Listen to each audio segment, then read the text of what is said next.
Itu tanam ilusi rawas, kita melangkah pasti. Tubuh penggerak angkatan 10 adalah pahlawan pendidikan. Dengan semangat dan cinta, mendidik tanpa henti. Di Provinsi Sumatera Selatan, menerangi hati. Fasilitator yang luar biasa, bimbinganmu bagaikan cahaya. Pengajar praktik yang... Assalamualaikum Pak Doni, apa kabar? Waalaikumsalam, kabar baik, alhamdulillah. Alhamdulillah Pak ya, baik-baik saja nih Pak ya. Baik Pak, hari ini saya itu ingin mewawancari Bapak tentang terkait dengan dilema etika. Bagaimana Bapak dalam mengambil keputusan dalam ada suatu kasus dilema etika begitu. Ya. Boleh Pak hari Pak? Boleh, boleh. Oke baik. Selama ini bagaimana Bapak dapat mengidentifikasi kasus-kasus yang merupakan dilema etika atau bujukan moral Bapak? Dilema etika, ya, kalau kita bicara etika artinya kita bicara tentang perilaku-perilaku, nilai-nilai moral, ya, nilai-nilai moral dalam setting sekolah, di lingkungan sekolah yang dipandang tidak bermoral, seperti itu kan, dipandang tidak bermoral atau menimbulkan dampak-dampak yang merusak, dampak-dampak yang mengganggu, ya, dampak-dampak yang tidak sehat, itu bahasanya, ya. Nah, jadi ini merupakan kondisi alamiah yang terjadi di lingkungan sekolah, ya, yang ditandai diantaranya terjadinya konflik baik antar guru, ya, antar guru. Itu juga merupakan dilema etika. Misalnya ada guru yang mengalami hambatan komunikasi, ada guru yang terjadi cekcok, ya, karena ini juga terkait dengan etika mereka. Namun terkait dengan tugas mereka sebagai tenaga pendidik, seharusnya memang tidak mesti terjadi cekcok, ya, tidak harus terjadi cekcok karena mereka adalah orang-orang yang cerdas, yang memiliki kepekaan tentang bagaimana menyikapi sesuatu. Begitu. Baik. Selama ini bagaimana Bapak menjalankan pengambilan keputusan di sekolah Bapak, terutama untuk kasus-kasus di mana ada dua kepentingan yang sama-sama benar atau sama-sama mengandung nilai kebajikan Bapak? Dalam pengambilan keputusan, kepala sekolah tidak boleh memutuskan sendiri, karena keputusan kepala sekolah itu hanya label jabatan yang melekat dalam dirinya. Dan setiap keputusan yang ia sampaikan terkait dengan kepentingan sekolah itu adalah keputusan berdasarkan musyawarah, bukan keputusan yang dihasilkan dari ini keputusan saya, mau tak mau semua harus mengikuti. Bisa jadi keputusan saya itu tepat, tetapi tidak dimengerti dan tidak didukung sepenuhnya oleh teman-teman, ya. Tuh. Jadi keputusan itu harus berdasarkan musyawarah antar semua pihak, musyawarah di mana setiap pihak ini, setiap yang terlibat dalam memutuskan itu memang betul-betul terbangun kepekaan dan ketajaman sehingga keputusan yang dihasilkan itu memiliki kualitas yang baik, gitu. Nah, jadi kita tidak ada maknanya kita sama-sama ada istilahnya, ada dilema dua keputusan yang sama-sama baik. Pasti diantaranya ada skala prioritas, ya. Jadi ada istilah skala prioritas yang harus kita dahulukan daripada yang lainnya. Tapi ini pun sifatnya bukan karena kita memilih, karena kalau ketika kita memilih satu di antara dua, itu artinya kita terbelenggu oleh satu nilai kepentingan, seolah-olah mementingkan sesuatu dibandingkan yang lainnya, ya. Dan langkah-langkahnya seperti apa Pak yang biasa Bapak lakukan selama ini? Baik, saat kita bicara tentang pengambilan keputusan, artinya kita berusaha untuk mengatasi suatu permasalahan, ya kan? Jadi yang paling utama adalah bagaimana saya bersama tim, ya, seluruh dewan guru ataupun siapapun yang terlibat di situ memahami dengan baik secara detail masalah yang terjadi itu apa. Begitu.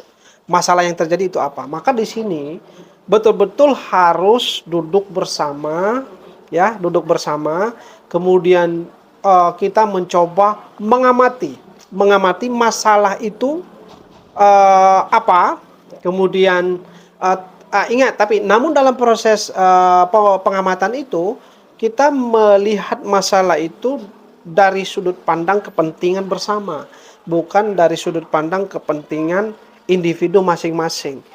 Ya, jadi saat kita mengamati permasalahan itu betul-betul dilihat bukan atas dasar penilaian subjektif masing-masing yang terlibat, namun merupakan penilaian objektif. Karena setelah kita nilai secara objektif, maka kita akan mengetahui, ya, solusi apa yang terbaik untuk masalah tersebut. Nah, sehingga masing-masing pihak yang terlibat duduk bersama tanpa saling memaksakan kehendak, ya, tanpa mengabaikan kepentingan bersama, ya. Jadi untuk mencari solusi atas permasalahan yang terjadi. Jadi kita bersifat melibatkan semua pihak, ya. Dalam pengambilan keputusan itu nggak boleh keputusan sendiri, tapi keputusan semua pihak dengan ketajaman melihat permasalahan, ya. Bukan ya voting, gimana ini solusinya gimana, setuju nggak setuju, ini nggak ada. Jadi kita berupaya membangun budaya melek atas permasalahan. Hal-hal apa saja Pak nih yang selama ini Bapak anggap efektif dalam pengambilan keputusan pada kasus-kasus dilema etika Bapak? Sebetulnya tidak ada satu tidak ada cara terbaik dalam mengatasi suatu permasalahan. Semuanya itu bergantung pada situasi dan kondisi yang terjadi di lapangan. Kalau kita terikat dengan satu pola terbaik, maka seakan-akan kita selaku pendidik itu terbatas, ya, memiliki keterbatasan dalam mengatasi suatu permasalahan. Kita harus berpikir secara komprehensif, kita harus betul-betul memahami realita yang terjadi tentang etika yang ada di lapangan, seperti apa realita etikanya, lalu kita mencoba secara bersama membangun kedalaman pemaknaan tentang realita permasalahan tersebut, masalah etika tersebut. Yang esensinya adalah bahwa kita belajar, ya, kita disiplin. Disiplin itu artinya kita belajar. Belajar itu artinya tidak memaksakan pemaknaan sendiri, tetapi melihat bagaimana permasalahan tersebut akan bisa diatasi dengan baik, sehingga efek positifnya terhadap kondisi pendidikan di sekolah akan baik. Ya, itu aja. Apakah dalam menyelesaikan suatu kasus dilema etika itu Bapak memiliki jadwal, atau Bapak menyelesaikannya di tempat-tempat tertentu, atau Bapak langsung menyelesaikannya langsung di tempat, begitu Pak? Saya tidak terbiasa dengan jadwal, ya, tidak terbiasa dengan jadwal. Jadi permasalahan etika, permasalahan perilaku, ya, intinya, ya, itu tidak ada proses, ya. Jadi kita tidak ada proses. Tidak ada proses artinya apa? Ketika ada proses, maka permasalahan tersebut menurut saya tidak akan ada endingnya, ya, tidak akan ada endingnya. Jadi permasalahan etika tersebut segera kita tuntaskan pada waktu itu dengan menjalin komunikasi, koordinasi, ya, dan membangun kesadaran dan kepekaan satu sama lain. Intinya begitu, ya, sehingga sehingga problem itu tidak terjadi lagi, tidak menjadi hal yang rutin terjadi di lingkungan kita. Baik Bapak. Adakah seseorang atau faktor-faktor yang selama ini mempermudah Bapak dalam pengambilan keputusan dalam kasus-kasus dilema etika Bapak? Ya, tentu kita kepala sekolah ini ada tim kerjanya, ya ada tim kerjanya, ada bidang-bidang yang menangani tentang etika, seperti misalnya kalau tentang siswa itu ada bidang bimbingan dan konseling gitu kan. Kemudian ada juga bidang kesiswaan ya yang menangani masalah-masalah etika terkait siswa. Kita juga punya guru-guru senior. Pada prinsipnya siapapun yang ada di sekitar kita, kita adalah rekan, kita adalah tim, semua masukan dan input positif dalam penanganan masalah etika itu selalu kita akomodir dan kita terapkan bersama dalam mengatasi permasalahan etika terkait siswa. Kepala sekolah intinya tidak bisa menyelesaikan sendiri setiap permasalahan. Oke, begitu Pak ya. Wah, luar biasa sekali Pak ya. Baik Bapak, untuk pertanyaan terakhir ini Pak. Dari semua halnya telah Bapak sampaikan tadi, pembelajaran apa Bapak yang dapat Bapak petik dari pengalaman Bapak dalam mengambil keputusan dilema etika Bapak? Ya, intinya ketika kita berbicara etika, ketika kita berbicara etika atau pelanggaran terhadap segala sesuatu, kita tidak boleh serta-merta menjustifikasi karena seringkali orang itu ketika melihat suatu pelanggaran dia langsung menjustifikasi itu sebagai suatu kesalahan ya. Nah, padahal kita belum mendalami secara persis apa realita yang sebenarnya terjadi. Misal katakanlah anak yang yang sering datang terlambat ke sekolah, katakanlah seperti apa. Ya, kita menganggap itu sebagai suatu pelanggaran, sebagai dilema etika, gitu kan. Nah, kenapa? Kita nggak mendalami secara detail apa sebenarnya yang terjadi pada anak itu, ya kan? Kondisi lainnya yang mempengaruhi dia terlambat datang ke sekolah apa? Karena bisa jadi dia terlambat ke sekolah itu ada faktor lainnya, ya, ada faktor lainnya yang memang tidak mampu membuat dirinya itu datang tepat waktu, gitu. Nah, makanya kesalahan utama kita ya dalam memutuskan sesuatu yaitu terlampau cepatnya kita menjustifikasi sebuah kesalahan dan kita tidak melihat kesalahan itu ya sebagai sesuatu yang sebenarnya membuat kita dewasa dan lebih belajar.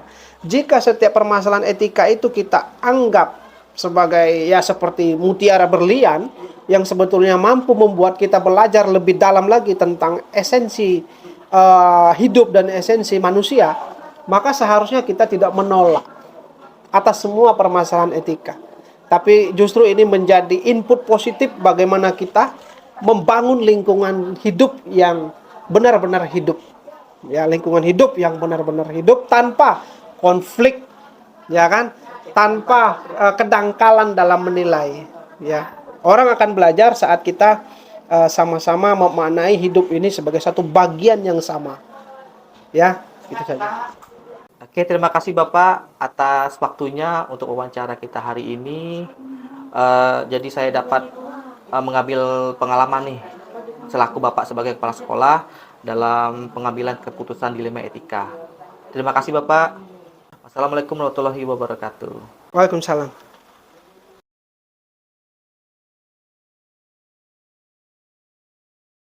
Assalamualaikum Bu. Assalamualaikum warahmatullahi wabarakatuh Bu Suryani. Apa kabar Bu? Waalaikumsalam. Alhamdulillah saya baik-baik saja. Jadi Bu, saya perkenalkan, saya Abdul Hadi. Saya adalah guru di SMK Pertanian Negeri 2 Tugumulyo Ibu, Musirawas. Nah, saat ini saya sedang mengikuti pendidikan guru penggerak angkatan 10 nih Bu. Ya, jadi saya itu ada tugas nih Bu tentang mewawancarai kepala sekolah tentang pengambilan keputusan kebajikan dalam kasus dilema etika begitu Bu. Nah, jadi nanti saya akan menanyakan beberapa pertanyaan kepada Ibu berkaitan dengan pengambilan keputusan pada kasus dilema etika selama Ibu menjabat sebagai kepala sekolah di SD sebelumnya ataupun di SD sekarang Ibu. Boleh Bu ya? Boleh. Jadi Bu, untuk pertanyaan pertama nih Bu. Tentunya Ibu pasti pernah ya mengalami 2 kasus dilema etika. Nah, selama ini bagaimana nih Ibu dapat mengidentifikasi kasus-kasus yang merupakan dilema etika ataupun bujukan moral? Baik Pak Adi. Berdasarkan keputusan yang pernah saya hadapi, saya mengamati terjadinya dilema etika yang karena suatu permasalahan yang terjadi sama-sama benar. Tidak ada pelanggaran hukum yang ada. Sedangkan bujuk moral adalah suatu situasi yang terjadi di mana seseorang menghadapi pada situasi benar atau salah. Dalam moral adalah sebuah situasi yang terjadi di mana seseorang menghadapi pada situasi benar atau salah dalam mengambil sebuah keputusan. Namun, untuk mengidentifikasikan antara dilema etika dan bujuk moral perlu dilihat dari kasus yang dipilih dan muncul. Oke. Jadi ibu itu mengidentifikasikan dilema etika itu berkaitan dengan permasalahan yang terjadi sama-sama benar, Bu ya. Dan bujukan moral antara benar atau salah, begitu Bu ya. Iya, betul Pak. Baik, Ibu, untuk pertanyaan selanjutnya. Selama ini bagaimana nih Ibu menjalankan pengambilan keputusan di sekolah Ibu, terutama untuk kasus-kasus di mana ada dua kepentingan yang sama-sama benar atau memiliki nilai kebajikan. Langkah-langkah atau prosedur yang seperti apa nih yang Ibu lakukan? Ya, ketika bertemu kasus yang meskipun dua-duanya benar, tentunya kita harus memilih salah satu, artinya kita harus membuat keputusan antara dua. Atau oleh karena itu, untuk membantu saya dalam memutuskan mana yang terbaik, saya mengajak guru-guru senior di sini untuk mendiskusikan, mengambil keputusan mana yang terbaik dari dua pilihan tersebut. Baik, jadi Ibu itu dalam mengambil keputusan tersebut itu Ibu mengajak guru-guru senior, Bu ya? Ya, betul Pak. Baik Bu, untuk hal-hal yang selama ini Ibu anggap efektif dalam pengambilan keputusan pada kasus-kasus dilema etika itu apa saja Bu? Kalau bisa sesegera mungkin diambil keputusan dengan segera memanggil guru-guru senior untuk diajak diskusi dalam pengambilan keputusan. Kemudian menyampaikan secara runut permasalahan seperti apa, karena permasalahan ini harus segera diambil keputusan mana yang terbaik. Serta tidak lupa untuk memperhatikan juga peraturan-peraturan yang ada terkait dengan permasalahan tersebut. Kemudian diambil kesimpulan yang mana terbaik untuk diambil keputusan terhadap masalah tersebut. Baik, jadi kalau saya perhatikan nih dari jawaban Ibu atau dari bagaimana Ibu mengatasi suatu permasalahan atau mengambil keputusan ilmu etika itu, Ibu menggunakan prinsip yang namanya end-based thinking Bu ya, yang berpikir berbasis hasil akhir gitu Bu. Ya, betul. Selama ini tantangan Ibu dalam mengambil keputusan itu apa saja Bu ya? Tantangannya adalah bagaimana menyampaikan dasar pertimbangan saya dalam pengambilan keputusan itu kepada seluruh warga sekolah. Jadi bagaimana para guru, karyawan, bahkan siswa untuk memahami apa yang sudah saya putuskan. Karena di sekolah ini banyak orangnya, karakternya pun berbeda-beda, sehingga keputusan apapun yang kita ambil, terutama berkaitan dengan dilema etika, semua warga sekolah mendukung. Oke, jadi tantangan Ibu dalam pengambilan keputusan itu adalah bagaimana cara Ibu memahami warga sekolah agar paham terhadap keputusan Ibu yang sudah Ibu ambil, begitu Bu ya? Ya, betul. Oke. Selama ini apakah Ibu memiliki sebuah jadwal tertentu atau Ibu menyelesaikannya di tempat-tempat tertentu atau Ibu menyelesaikannya secara spontan begitu Bu? Jadi masalah ini saya spontan saja. Oke. Karena saya menyadari kasus-kasus yang muncul itu ada dua. kepentingan yang harus segera diputuskan. Oh iya. Apabila ada hal-hal yang mendesak, di mana harus segera diambil keputusan yang terbaik. Oleh karena itu, saya tidak pernah menjadwal atau menyelesaikan di tempat tertentu. Oke, jadi semakin cepat semakin baik Bu ya. Apalagi itu mendesak Bu ya. Oke.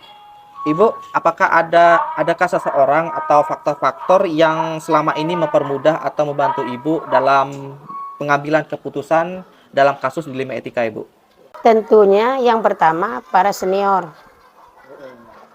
Yang ketika saya minta bantuan dalam mendiskusikan dalam pengambilan keputusan, mereka selalu cepat tanggap. Kedua, warga sekolah seperti guru-guru maupun karyawan. Bahkan siswa ketika saya mengambil keputusan yang sudah saya ambil, yang sebelumnya sudah dipertimbangkan dan diskusikan. Mereka cepat memahami atas keputusan yang sudah dibuat. Begitu, Pak. Baik, luar biasa Ibu.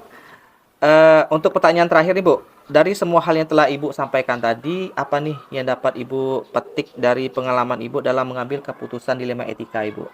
Yang dapat saya ketik itu, baik, kita sebagai manusia tentunya tidak pernah terhindar dari yang mana masalah kasus apabila di lembaga kita di SD ini, tentunya ketika ada masalah atau kasus yang kita hadapi, mungkin untuk diselesaikan. Takutnya nanti timbul permasalahan lain.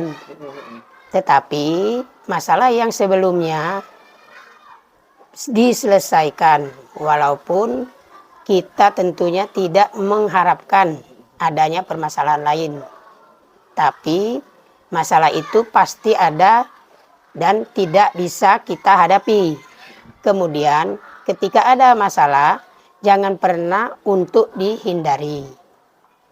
Ketiga, ketika memutuskan putusan dari kedua hal tersebut atau pilihan tersebut merupakan hal yang paling bermanfaat untuk orang atau teman yang berkasus dan untuk warga sekolah. Luar biasa sekali Ibu. Terima kasih sudah meluangkan waktu Ibu dalam proses sesi wawancara kita hari ini. Jadi saya bisa memahami dan mengambil pengalaman nih dari Ibu Suryani tentang pengambilan keputusan dilema etika. Terima kasih Ibu atas waktunya Ibu. Saya akhiri Ibu ya. Wassalamualaikum warahmatullahi wabarakatuh. Waalaikumsalam warahmatullahi wabarakatuh. Semoga nanti sukses. Ya, terima kasih Ibu. Sama-sama. Kami guru penggerak angkatan 10. Kreativitas kami bagaikan alunan musik, mengajarkan ilmu dengan penuh kasih. Bersama-sama membangun masa depan yang gemilang. Di ruang kelas penuh warna, ide-ide berkilau. Kreativitas kita mengalir seperti sungai yang deras, mengajar dengan senyuman penuh kesederhanaan.